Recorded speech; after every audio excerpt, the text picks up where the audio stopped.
చూస్ country delight, live better. ఇప్పుడే country delight యాప్ని download చేసుకోండి. గత 3 రోజుల నుంచి కూడా ట్రంప్ ఒకేసారి పెంచిన ఈ 25% సుంకాల గురించే అందరూ చర్చించుకుంటున్నారని చెప్పుకోవాలి. అలాగే ట్రంప్ భారత ఆర్థిక వ్యవస్థ డెడ్ ఎకానమీ అని ఒక అక్కసు వెళ్ళగక్కిన వైఖరి కావచ్చు, లేకపోతే ఇప్పుడు రష్యాతో ఏదైతే మనము ఆయిల్ ఇంపోర్ట్ చేసుకుంటున్నామో దానికి సంబంధించిన వ్యాఖ్యలు కావచ్చు, వీటన్నింటికీ కూడా ఇప్పుడు భారత సర్కార్ ఒక ధీటైన ఆన్సర్ ఇస్తుందని చెప్పుకోవాలి. మరి ఎందుకు, ఏ కారణాల వల్ల అంటే మొన్నటి వరకు కూడా ట్రంప్ భారత్ మిత్రదేశం, నమ్మకమైన దేశం అని వ్యాఖ్యానించిన ట్రంపే మరి ఒక్కసారిగా ఇంత అక్కసు వెళ్ళగక్కడానికి గల కారణాలు ఏంటి? ఇలాంటి థింగ్స్ అని మనం డిస్కస్ చేద్దాము. సో మనకి ఎక్స్ప్లెయిన్ చేయడానికి లైవ్ లో జాయిన్ అవుతున్నారు అనలిస్ట్ అనిల్ గారు. సో వారిని అడిగి ఒకసారి తెలుసుకునే ప్రయత్నం చేద్దాము. నమస్తే సార్. నమస్తే.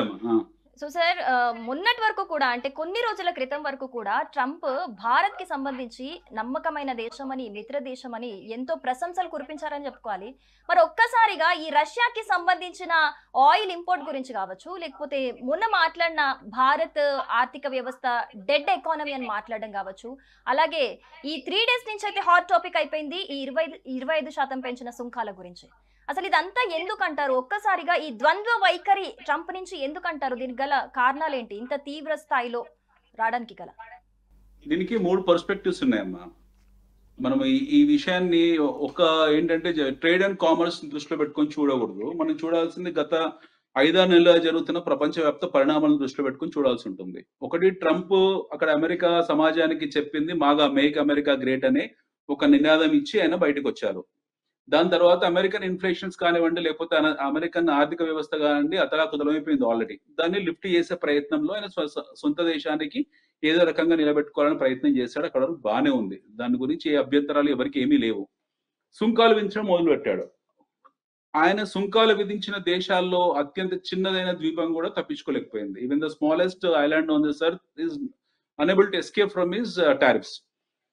దాన్ని కూడా ఒప్పుకుంటాం మనం. కాకపోతే సడన్ గా భారతదేశం మీద ఎందుకు ఆయన ఈ స్థాయిలో విరుచుకుపడుతున్నాడు అనే దానికి 3-4 ఇష్యూస్ ఉన్నాయి, 3-4 పర్స్పెక్టివ్స్ ఉన్నాయి.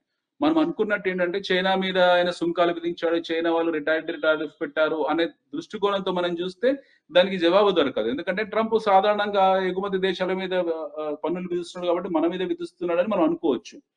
కాకపోతే గత నెల రోజుల నుంచి జరుగుతున్న పరిణామాలను దృష్టిలో పెట్టుకుంటే there are 2 things to be understood. One, Trump మీద వ్యక్తిగతంగా వచ్చిన ఎపెస్టైల్ ఫైల్స్ ఒకటి, జెఫ్రీ ఎపెస్టైన్ అనే వ్యక్తి గతంలో ఆయన మీద తీసుకొచ్చిన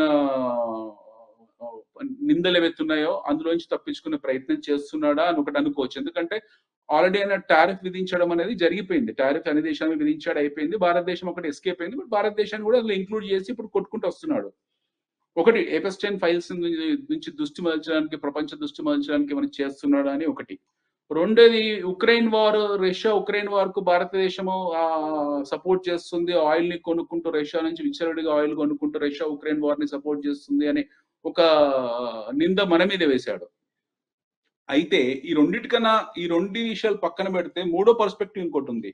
అది ఆపరేషన్ సింధూర్ తర్వాత, ఇది చాలా క్రిటికల్ పాయింట్. ఆపరేషన్ సింధూర్ తర్వాత బయటకు వచ్చిన విషయాలు ఏంటంటే మన దేశము అమెరికా న్యూక్లియర్ ఫెసిలిటీస్ అయినటువంటి కిరాణా హిల్స్ ఏవైతున్నాయో వాటిని పూర్తిగా విధ్వంసం చేశాము, దాన్ని పూర్తి స్థాయిగా నాశనం చేశాము అని చెప్పేసి ప్రపంచం మొత్తాన్ని బయటకు వచ్చింది. అది అమెరికన్ సమాజం జీర్ణించుకోలేకపోయింది. అమెరికన్ సమాజం అంటే అమెరికన్ డీప్ స్టేట్ జీర్ణించుకోలేకపోయింది. ఎస్పెషల్లీ ట్రంప్ లాంటి పెంకితనం, టెంపరితనం ఉన్న వ్యక్తికి అది జీర్ణించుకోలేని విషయము. సో అతను ఏదో రకంగా మన మీద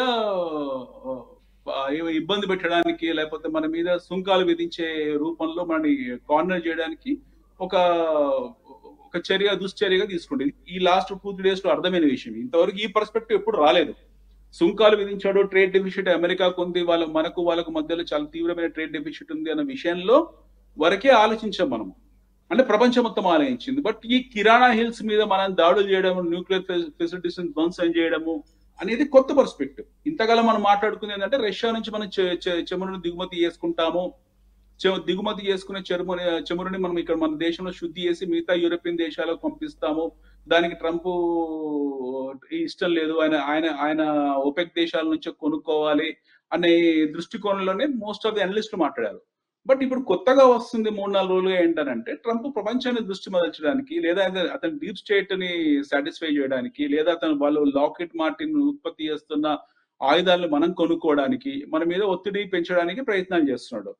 మూడోది ఏంటంటే వాళ్ళ ట్రేడ్ డెఫిసిట్ అవుతుంది, అమెరికా ఇండియా ట్రేడ్ డెఫిసిట్ చాలా తీవ్రంగా ఉంది. మనం దాదాపు $90 బిలియన్ ట్రేడ్ వాళ్ళకి చేస్తాం, వాళ్ళ నుంచి మనం $40 బిలియన్ దిగుమతి చేసుకుంటాం. నెట్ $130 బిలియన్ ట్రేడ్ లో ఆల్మోస్ట్ 70% మన ఎగుమతులు ఉన్నది, 40% వాళ్ళ 30% వాళ్ళ దిగుమతులు ఉన్నాయి. బట్ ఇక్కడ ఏంటంటే ఈ ట్రేడ్ డెఫిసిట్ ని ఆయన పూరించుకోవాలంటే మనకు వాళ్ళు ఉత్పత్తి చేసిన వస్తువులు మనకు అమ్మాల్సి ఉంటుంది. అంటే వాళ్ళ వ్యవసాయ ఉత్పత్తులు మనకు అంటగట్టాలనే ఒక తీవ్రమైన ప్రయత్నం చేశాడు. దాంతో పాటు ఇప్పుడు మనం మాట్లాడిన కొత్త పర్స్పెక్టివ్ బయటకు వచ్చింది. అంటే అసెండింగ్ ఆర్డర్ లో చూస్తే, ఒకటి, ట్రంప్ ప్రపంచం మొత్తానికి ప్రపంచం మొత్తానికి టారిఫ్లు విధించాడు. అందులో భారతదేశం ఎక్సెప్షన్ కాదు. 2, ఎక్కడైతే ట్రేడ్ డెఫిసిట్ ఉందో ప్రపంచవ్యాప్తంగా ట్రేడ్ డెఫిసిట్ ఉన్న దేశాలన్నింటినీ దృష్టిలో పెట్టుకొని ఆ దేశాల మీద సుంకాలు విధించాడు. దానికి ఆ దేశాలందరూ రిటాలియేటరీ టారిఫ్ వేశారు. ఎస్పెషల్లీ చైనా కానివ్వండి, కెనడా కానివ్వండి, వీళ్ళందరూ రిటాలియేటరీ టారిఫ్ వేశారు.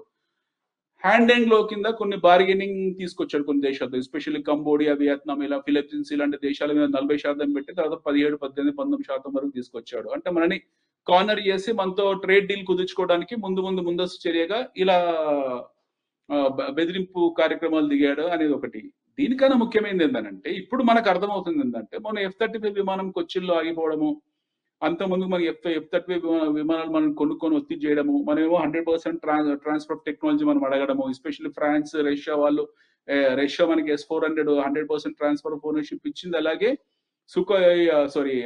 రాఫెల్ యుద్ధ విమానాల తాలూకు టెక్నాలజీ మనకు ఫ్రాన్స్ 100% ట్రాన్స్ఫర్ టెక్నాలజీ ఇచ్చింది. అలాగే మన వాళ్ళు కూడా మనకు తెలియదు, సామాన్య ప్రజలకు చెప్పరు, మనం కూడా ట్రాన్స్ఫర్ ఆఫ్ టెక్నాలజీ అడిగి ఉంటాం, దానికి ఆయన ఒప్పుకోలేదు. ఆర్మ్ ట్విస్టింగ్ చేయడానికి బహుశా టారిఫ్ ని ఉపయోగించుకుంటున్నామో ఆ విషయం కూడా మనకు తెలియదు. బట్ నెట్ అంటే 5-6 కారణాలు ఉన్నాయి. ఇప్పుడు లేటెస్ట్ కారణం ఏంటంటే, మనం పూర్తి స్థాయిగా న్యూక్లియర్ ఫెసిలిటీస్ ధ్వంసం చేసిన తర్వాత ట్రంప్ దాన్ని జీర్ణించుకోలేకపోయాడు. ఎందుకంటే పాకిస్తాన్ తో అతనికి ఉన్న సత్సంబంధాల దృష్ట్యా అతను ఏదో రకంగా పాకిస్తాన్ ని సాటిస్ఫై చేయడానికి, లేదా పాకిస్తాన్ తో అతను చేస్తున్న క్రిప్టో కరెన్సీ ట్రేడ్ ని ముందు తీసుకెళ్ళడానికి మనల్ని కార్నర్ చేసే చర్యను చేపట్టాడు. ఇది పూర్తి స్థాయి వ్యక్తిగత చర్య. ఇదేం దేశానికి ద్వైపాక్షిక సంబంధించింది కాదు, ద్వైపాక్షిక సంబంధం సంబంధించింది కాదు, ఇది వ్యక్తిగత చర్య అన్నట్టు చూడాలి. సో మనం అర్థం చేసుకోవాల్సింది ఏంటంటే, ట్రంప్ అమెరికా స్వప్రయోజనాల కన్నా కూడా ఆయన వ్యక్తిగత స్వప్రయోజనాలని దృష్టిలో పెట్టుకున్నాడండి. సో ఇప్పుడు చెప్పిన 4-5 పాయింట్లు ఏంటంటే, ఫస్ట్ థింగ్, ట్రంప్ అన్ని దేశాల మీద టారిఫ్లు విధించాడు, భారతదేశంలో టారిఫ్లు విధించాడు, ట్రేడ్ డెఫిసిట్ అన్ని దేశాలతో. ఒకటి. రెండోది వచ్చేప్పటికీ ట్రంప్ అందరితో హ్యాండ్ అండ్ గ్లోవ్ బార్గెన్ చేసుకుంటూ వెళ్తాడు. అంటే బెదిరించి సుంకాలు విధించి బార్గెన్ చేసుకుంటూ వెళ్తాడు, అదే ట్రేడ్ డీల్స్ లో భాగంగా. మూడోది, భారతదేశం అతిపెద్ద ఎగుమతి దేశం ఎవరికి, మన అమెరికాకు. సో భారతదేశం లాంటి ఎగుమతి దేశాల్లో ఉన్న ట్రేడ్ డెఫిసిట్ ని కప్పిపుచ్చుకోవాలంటే వాళ్ళ వస్తువులు మనకు ఎగుమతి చేయాల్సి ఉంటుంది. అంటే మనం దిగుమతి చేసుకోవాలి ఈ $40-50 బిలియన్. ఎస్పెషల్ వాళ్ళ దగ్గర ఉన్న వస్తువులు ఏమున్నాయి, ఈ వ్యవసాయ ఉత్పత్తులు ఏవైతే ఉన్నాయో, పాలు, డైరీ, ఇలాంటివన్నీ కూడా అవి మనకి ఎగుమతి చేయాలని ఆ ఉద్దేశంలో ఉన్నాడు సీరియస్ గా. నాలుగోది, రష్యాని పూర్తిగా ఒంటరిగా చేయడం కోసము అతను చేపడుతున్న చర్యలు. అయితే గంట క్రితం వచ్చిన వార్త ఏంటంటే, ఇప్పుడు ట్రంప్ 1 గంట 2 గంటల క్రితం వచ్చిన వార్త ఏంటంటే, ప్రజెంట్ రష్యా క్రెమ్లిన్ ఆహ్వానం పంపించింది ఎవరికి, ట్రంప్ కు, రండి మనం కూర్చొని మాట్లాడుకుందాము అని. సో వాళ్ళు కూడా వైట్ హౌస్ కూడా ఒప్పుకునేలా ఉన్నట్టుంది. బహుశా వచ్చే 1 నెల 2 నెలల్లో ట్రంప్ వర్సెస్ పుతిన్ మధ్యలో, వాళ్ళిద్దరి మధ్యలో ఏదైనా చర్చలు జరిగే అవకాశాలు ఉన్నాయి, అంటే ఈ ఉక్రెయిన్ విషయంలో. రెండో ఏంటంటే, మన వాళ్ళు దానికి రిటాలియేట్ చేయలేదా, ఎందుకు చేయట్లేదని చెప్పి చాలా మంది అంటున్నారు, చాలా మంది మాట్లాడుతున్నారు. రిటాలియేట్ చేయాల్సిన అవసరం మనకు లేదు. మనం ఎప్పుడు కూడా సాఫ్ట్ వర్షన్ లోనే ఉంటాం. We don't speak and we don't go on aggressive retaliation. Retaliation అంటే యుద్ధమే కాదు, మౌనంగా ఉండి మనం చేయాల్సిన చర్యలు చేపట్టడం కూడా రిటాలియేషన్ కిందనే వస్తుంది. గతంలో మనం ఆపరేషన్ సింధులో చూసాము, అందరూ అన్నారు ఏం పట్టించుకోవట్లేదు ఇంత పెద్ద పహల్గామ్ దాడి జరిగిన తర్వాత కూడా అని. మనం 4 రోజులు సైలెంట్ గా ఉన్నాం, 5వ రోజు మనం ఆపరేషన్ సింధు చేసాము. అలాగే ఇప్పుడు మన అజిత్ దోవల్ కానివ్వండి, నేషనల్ సెక్యూరిటీ అడ్వైజర్, మన జయశంకర్ కానివ్వండి, వాళ్ళిద్దరు ఇప్పుడు present they are in Russia, మాస్కోలో ఉన్నారు. ఆల్మోస్ట్ పుతిన్ ఆహ్వానించారు. ఆగస్టు చివరి వారంలో పుతిన్ భారతదేశానికి రావడానికి ఇష్టపడుతున్నారు. ఆయన ఒక సందేశం కూడా వచ్చింది. దాన్ని పాజిటివ్ తీసుకొని స్టాక్ మార్కెట్స్ కూడా ఈరోజు చాలా పాజిటివ్ గా రియాక్ట్ అయ్యి, ముందు పడిపోయిన మార్కెట్స్ అని పాజిటివ్ గా రియాక్ట్ అయ్యి, తర్వాత వచ్చే నెల, ఈ నెల ఆఖరిలో మన ప్రధానమంత్రి కూడా చైనాకు వెళ్తున్నారు. సో ఇవన్నీ కూడా జియో పాలిటిక్స్ లో అవన్నీ జరుగుతున్నాయి. ఇది ఒక 5-10 నిమిషాల్లో చేయడం కాదు. మనం చైనాకు వెళ్ళడం, చైనాతో సత్సంబంధాలు ఏర్పరచుకోవడము, అట్ ది సేమ్ టైం మళ్ళీ రష్యాతో మనకున్న సంబంధాలను బలపరచుకోవడము, అమెరికా ఒత్తిడిలో మనం గురిగారిపోవడము, అట్ ది సేమ్ టైం చమురు దిగుమతి తగ్గించినా సరే జీరో తీసుకురాకపోవడము. మరి ఈ సిచ్యువేషన్ లో ఒక్కసారిగా ఈ సుంకాలు పెంచిన సిచ్యువేషన్ లో అంటే ఇంత ఒక హాట్ అట్మాస్ఫియర్ అని చెప్పుకోవచ్చు. మరి ఈ మంత్ ఎండ్ లో మోడీ గారు వెళ్తున్నారు చైనా పర్యటనకి. మరి దాని గురించి అంటే దాని వల్ల ఇంకొంచెం అగ్గి మీద గుగ్గిలం అన్నట్టు ఏమైనా అవుతుందా? ఎలా ఉండబోతుంది అప్పుడు సిచ్యువేషన్? మరి అప్పుడు సిచ్యువేషన్ అంటే బహుశా ఇది ఆల్రెడీ తెలిసిన విషయం. ఇది ప్రపంచం మొత్తం కూడా తెలుసు. మోడీ గారు చైనాకు వెళ్తున్న విషయం అగ్రరాజ్యాలందరికీ తెలుసు, చైనా అమెరికా కూడా తెలుసు. దాని దృష్టిలో పెట్టుకుని 25% ఫస్ట్ 20% వేశారైనా, తర్వాత మళ్ళీ 20% నేను అన్నారు, 50% అగ్రిగేట్ తీసుకొచ్చారు. రేపు పొద్దున ఇంకో 20%, 50% మనం ఆశ్చర్యపోవాల్సిన అవసరం లేదు. కాకపోతే మళ్ళీ ఇందులో కొన్ని ఎక్సెప్షన్స్ పెట్టుకున్నారు. ఎస్పెషల్ వాళ్ళ ఎసెన్షియల్ గూడ్స్ ఏవైతే ఉంటాయి, ఎసెన్షియల్ కమోడిటీస్ అంటే మన జనరిక్ ఫార్మాని ఎక్సెప్షన్ చేశారు. అంటే వాళ్ళకి అవసరం ఏదైతే ఉందో దాన్ని వదిలేశారు, అవసరం లేని వస్తువుల మీద సుంకాలు విధించారు. సో నెట్ ఏంటంటే మనకు అమెరికాకు ట్రేడ్ డీల్ కుదిరే వరకు కూడా, వచ్చే 15 రోజులు ఒక ట్రేడ్ డీల్ జరగబోతుంది. కుదిరే వరకు కూడా ఈ బెదిరింపు చర్యలు ఉంటాయి. ఇలా పెంచుకుంటూ వెళ్ళి ఏదో ఒక చోట ఒక పాయింట్ లో బార్గెన్ చేసి అక్కడ నుంచి మళ్ళీ మనము ఒక ట్రేడ్ డీల్ ఏర్పరచుకొని ఒక నెట్ సుంకాల దగ్గరకు వస్తాం. భవిష్యత్తు 20%, 30% దగ్గరకు వస్తాం. వ్యవసాయ ఉత్పత్తులకు సంబంధించి ఉన్నాయో అవి భారతదేశంలో అమ్ముకోవడానికి ఎలాంటి సుంకాలు విధించకూడదు అని ఒక నిబంధన కూడా పెట్టడం జరిగింది. మరి ఇలాంటి సిచ్యువేషన్ వచ్చిన తర్వాత కూడా మనం దాన్ని యాక్సెప్ట్ చేస్తామంటారా? చెయ్యము, ఎట్టి పరిస్థితులు చేయము. మన దేశం ఎట్టి పరిస్థితుల్లో అమెరికా విధించే నిబంధనలకు కానివ్వండి, వాళ్ళ ఆహార ఉత్పత్తులకు కానీ దిగుమతి చేసుకుంటామేమో కానీ, కొన్ని ఎసెన్షియల్ గుడ్స్ మనకు కూడా అవసరం ఉంటాయి, వాటిని దిగుమతి చేసుకుంటామో కానీ 100% ఎగ్జంప్షన్స్ కింద పెట్టము. మనకి ఎప్పుడు మన మన మన టోటల్ మన హిస్టరీలో, మన ట్రేడ్ అండ్ కామర్స్ హిస్టరీలో, భారతదేశ గత 70 సంవత్సరాల ట్రేడ్ అండ్ కామర్స్ హిస్టరీలో మనం ఎవరిని ఎగ్జామ్ చేయలేదు. ఒకనొక టైంలో మనం ఇంపాలా కార్లు కానివ్వండి, షెవర్లీ కార్లు కానివ్వండి 200% టారిఫ్ పెట్టే సందర్భాలు కూడా ఉన్నాయి. సో మనం ఏమి ఎగ్జామ్షన్ చేయం వాళ్ళని. మనం డెఫినెట్ గా అక్కడ నుంచి ఒకవేళ ట్రేడ్ డీల్ కుదిరినాడు వాళ్ళ నుంచి ఇంపోర్ట్ చేసుకుంటాం వాళ్ళ ఆహార ఉత్పత్తుల్ని, మనకు కూడా అవసరాలు ఉన్నాయి. But doesn't mean that we are going to exam and make it tariff free. అలా జరగదు. సో ట్రేడ్ డీల్ జరగాలి. ట్రేడ్ డీల్ జరిగే వరకు కూడా ఈ బెదిరింపు చర్యలు ఉంటాయి. $150 బిలియన్ ట్రేడ్ ఉంది, ఎగుమతి చేస్తుంది చైనా అమెరికాకు. మనం ఆ స్థాయిలో లేము. మన చైనాలో 20% మాత్రమే చేస్తాం కాబట్టి మనం రిటైలేషన్ చేసే పరిస్థితుల్లో లేము, మనం చెయ్యం కూడా. బట్ మీరు అన్నట్టు ఏంటంటే రేపు పొద్దున ఆహార ఉత్పత్తుల మీద మనం ఎగ్జంప్షన్ ఇస్తామా, సుంకాలు ఫ్రీ చేస్తామంటే అలా చెయ్యం, అది కుదరదు. అది నెక్స్ట్ ఇంపాసిబుల్. ఎందుకంటే దాదాపు 40 కోట్ల మంది రైతాంగం ఈ దేశంలో డైరెక్ట్ గా వ్యవసాయం ఆధారపడ్డది. వాళ్ళ జీవితాలను అతలకుతలం చేసే అంత అవమానీయమైన ప్రభుత్వాలు మనకేమీ లేవు. మన అమెరికాకు అన్ని సేవా రంగాలు 2 ఉన్నాయండి. ఒకటి goods and 2 services.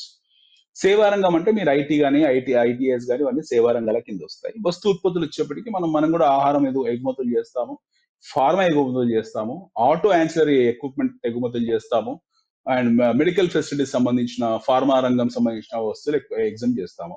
Mostly auto రంగానికి సంబంధించిన కాంపోనెంట్స్ ఏవైతే ఉంటాయో అవి ఎగ్జామ్ చేయనని చెప్పాడు. వాళ్ళకి అవసరం, ఎందుకంటే వాటి మ్యానుఫ్యాక్చరింగ్ చేయడానికి మిగతా దేశాలు చాలా ఉన్నాయి. సెమీ కండక్టర్ మ్యానుఫ్యాక్చరింగ్ చేయడానికి, లేకపోతే ఆటో యాన్సిలరీ ఎక్స్పోర్ట్ చేయడానికి మిగతా దేశాలు ఉన్నాయి. బట్ కొన్ని ఎక్సెప్షన్ ఐటమ్స్ ఉన్నాయి. కేవలం భారతదేశం మాత్రమే ఉత్పత్తి చేయాలి కొన్ని ఎక్సెప్షనల్ వస్తువులు ఉన్నాయి, especially pharma for example.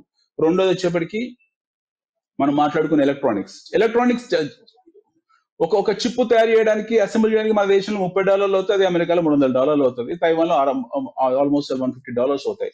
So వాళ్ళకి ఏ అయితే వస్తువులు అవసరం ఉన్నాయో, ఏ వస్తువులు అయితే వాళ్ళకి ఎసెన్షియల్ అనుకున్నారో వాటిని ఎగ్జామ్ చేశారు. అవసరం లేని వస్తువులు అంటే ఇండిస్పాన్సిబుల్ వస్తువులు ఏవైతే ఉన్నాయో వాటిని వాళ్ళు మిగతా దేశాల నుంచి, అంటే డిస్పాన్సిబుల్ వస్తువులు మిగతా దేశాల నుంచి ఎగుమతి చేసుకోవడానికి సిద్ధపడ్డారు. ఇక్కడ క్వశ్చన్ ఏంటంటే ఈ 50% టారిఫ్ అనేది గెజెట్ మీద రాలేదు, ఇంకా ఆయన డిగ్రీ మీద రాలేదు, ఆయన బెదిరింపు మీదే వచ్చింది. ఆ బెదిరింపు రేపు పొద్దున రేపు సాయంత్రానికి 70% కావచ్చు, ఎల్లుండి 100% కావచ్చు, 500% కూడా కావచ్చు, ఆశ్చర్యపోవాల్సిన అవసరం లేదు. అన్లెస్ అంటే we don't complete the trade deal on paper. మన శ్వేతపత్రం విడుదలయ్యే వరకు కూడా మనం ఇది బెదిరింపు కిందనే తీసుకోవాలి. దీనికి రియాక్ట్ సామాన్య ప్రజలు కాకుండా బేసికలీ ఏంటంటే మార్కెట్ పార్టిసిపెంట్స్ ఎవరైతే ఉంటారో వాళ్ళు అవుతుంటారు రెగ్యులర్ గా. అంటే ప్రజలకి వీటి గురించి తెలియదు, అవగాహన ఉండదు. జస్ట్ 5% ఇండియన్స్ తప్పిస్తే 95% Indians do not know what exactly is happening with Trump. But 5% market participants ఎవరైతే ఉంటారో, ఎస్పెషల్లీ స్టాక్ మార్కెట్ లో, ఈక్విటీ మార్కెట్స్ లో, క్యాపిటల్ మార్కెట్స్ లో ఉంటారో వాళ్ళకి ఒక అవగాహన ఉంది. సో వాళ్ళు ఎక్కువ రియాక్ట్ అవుతుంటారు. ఈయన చెప్పిన 50%, ఇప్పుడు 25% నుంచి 50% ఓవర్ నైట్ జంప్ అయ్యారు. ఈ రోజు రాత్రి 70 అంటాడు, ఎల్లుండి 100 అంటాడు. ఆ తర్వాత వచ్చేసి అసలు నేను India is the best friends, ప్రపంచంలో మోడీ కన్నా గొప్ప స్నేహితులు నాకు ఎవరు లేరు, అసలు మా మధ్య నేను ఏదో సరదాగా టైం పాస్ కోసం అన్నా ఆశ్చర్యపోవద్దు. So we cannot take Trump as granted. ఆయన ఏమన్నా కూడా మనం గ్రాంటెడ్ తీసుకోవాల్సిన అవసరం లేదు. ఈ నీ జర్క్ రియాక్షన్స్ అని మార్కెట్ లో ఉంటాయి కొన్నాళ్ళ పాటు.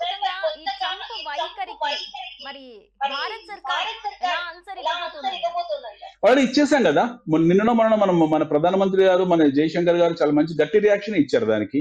ఎందుకంటే మనం ఆలోచించాల్సింది ఏంటంటే రష్యా వాళ్ళు చూపిస్తున్న బూచి ఏంటి, భారతదేశము రష్యా నుంచి చమురు కొంటుంది, దాని ద్వారా రష్యాకు విపరీతం డబ్బు వస్తుంది, ఆ వచ్చిన డబ్బుతో వాళ్ళు ఉక్రెయిన్ లో యుద్ధం చేస్తున్నారు, India is sponsoring Russia and Ukraine war అని చెప్పి ఒక నింద మన మీద వేశారు. బట్ ది సేమ్ టైం ఇదే అమెరికా చైనా నుంచి చాలా వస్తువులు రష్యా నుంచి చాలా వస్తువులు కొనుక్కుంటుంది. ఎంటైర్ యూరప్, నాటో దేశాలు అందరూ కూడా యూరప్ నుంచి ఎన్నో వస్తువులు కొనుక్కుంటారు. ఎస్పెషల్ న్యూక్లియర్ ఫెసిలిటీ సంబంధించిన ఎన్నో కాన్ఫిడెన్షియల్ రేర్ ఎలిమెంట్స్ కొంటారు. దాని గురించి ఆయన ఏం మాట్లాడాడు. సో మొదటిసారి మన వాళ్ళు కూడా చాలా ధైర్యం చేసి మేమే కదరా నాయన, మీరు కూడా చాలా వస్తువులు కొంటారని చెప్పి మనం కూడా ఓపెన్ చేసాం దాన్ని. We also made it declassified. మనం కూడా ఓపెన్ గా చెప్పాం వాళ్ళకు. So there is nothing called as classified information in this. Trump చేస్తుంది వ్యక్తిగత ఆర్మ్ట్రెస్ట్. మనం ఇందులో చాలా యాంగిల్స్ మనం మాట్లాడుకోవాల్సింది. Especially Trump is targeting as a nation. ఆయన అమెరికన్ పౌరుడి కన్నా కూడా ట్రంప్ అనే ఒక వ్యక్తిగత వ్యక్తి లాగానే అతను మనం చాలా టార్గెట్ చేస్తున్నాడు. ఎందుకంటే ట్రంప్ పాకిస్తాన్ లో క్రిప్టో కరెన్సీలో భాగస్వామి. ఆయన కుటుంబము డైరెక్ట్ గా పాకిస్తాన్ లో ఇన్వాల్వ్ అయింది కొన్ని యాక్టివిటీస్ లో. పాకిస్తాన్ ఇస్ ఆర్ ఎనిమీ, మనకు శత్రు దేశం పాకిస్తాన్. ఆ పాకిస్తాన్ లోని అమెరికన్ ఫెసిలిటీస్ మనం మొత్తం ధ్వంసం చేసేసాం. ఈ యాంగిల్ లో మనం చర్చించాల్సిన అవసరం ఉంటుంది. ఆయన ఎందుకు మన దేశాన్ని ఈ స్థాయిలో సడన్ గా ఇంత టార్గెట్ చేస్తున్నాడు అని అంటే, దీనికి ఒక్క ట్రేడ్ అండ్ కామర్సే కాదు, ఆయన వ్యక్తిగత స్వార్థం కూడా ఉంది అందులో. ఆయన వ్యక్తిగత వ్యాపార లావాదేవీలు ఉన్నాయి, ఆయన వ్యక్తిగత అవసరాలు కూడా ఉన్నాయి. సో ఇప్పుడు ట్రంప్ మైనస్ అమెరికాని దృష్టిలో పెట్టుకొని చూసుకుంటే ఆయన స్వార్థపూరితమైన చర్యనే ఇది. సగటు అమెరికన్ కూడా అర్థం చేసుకోవాల్సిన అవసరం ఎంతైనా ఉంది. సగటు ప్రవాస తెలుగు వాడు అర్థం చేసుకోవాలి ట్రంప్ చర్యలని. అది నేషన్ యాజ్ అమెరికన్ నేషన్ తాలూకు నిర్ణయాలు కావు ఇవి, ట్రంప్ వ్యక్తిగత నిర్ణయాలు. ఒక దేశం అలా రాత్రి నిర్ణయాలు తీసుకోదు, చర్చిస్తుంది, ద్వైపాక్షిక సంబంధాలు మెరుగుపరుస్తుంది, కూర్చొని మాట్లాడుతుంది. ఇవన్నీ జరిగిన తర్వాత నిర్ణయాలు ఉంటాయి. ఇవన్నీ జరగకముందే ఆయన 20%, 50%, 100% అని చిన్న పిల్లలాగా, స్కూల్ పిల్లలాగా మాట్లాడుకొని పోతుందంటే అది ఒక అధ్యక్షుడి విధానం కానే కదా. అది మన దగ్గర గ్రామాల్లో సర్పంచులు అలా ప్రవర్తించారు, మన దగ్గర తండాలలో సర్పంచులు అలా ప్రవర్తించారు.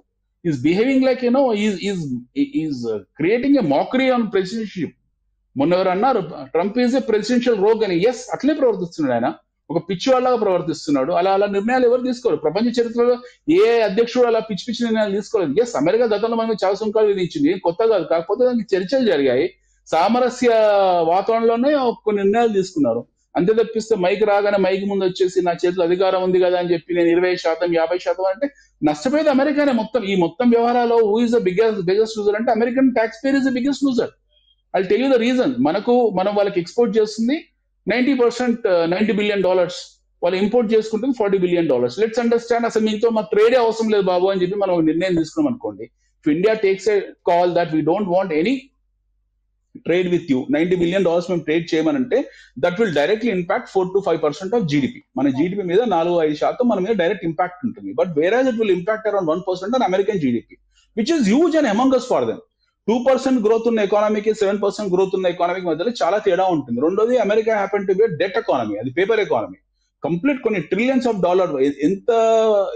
ఎంత వాళ్ళు డెట్ లో ఉండరన్న విషయం నిజానికి అమెరికన్ ఫెడరల్ గవర్నమెంట్ కూడా తెలియదు. సో అంత తీవ్రమైన డెట్ లో ఉన్న దేశము, పూర్తి స్థాయి బాండ్స్ ముద్రణ చేస్తూ బతుకుతున్న దేశానికి ఈ స్థాయిలో దిగబడిపోయి మాట్లాడుతున్నారంటే వాళ్ళ దగ్గర ఆయుధాలు ఉన్నాయి కాబట్టి మాట్లాడగలుగుతున్నారు. ఆయుధాలు minus America is equal to nothing.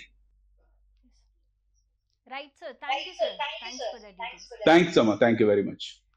Suman టీవీలో మీ పర్సనల్ అండ్ బిజినెస్ ప్రమోషన్స్ కోసం కింది నెంబర్ కి కాంటాక్ట్ చేయండి. డ్రగ్స్, గంజాయి లాంటి చెడు వ్యసనాలకు దూరంగా ఉండండి. తాత్కాలిక ఆనందం కోసం జీవితాలని నాశనం చేసుకోవద్దు. డ్రగ్స్ విక్రయాలు, దందాలు నిర్వహిస్తే 1800-599-6969 టోల్ ఫ్రీ నంబర్ కి కాల్ చేయండి. డ్రగ్స్, గంజాయిని నిర్మూలిద్దాం, భవిష్యత్తును కాపాడదాం.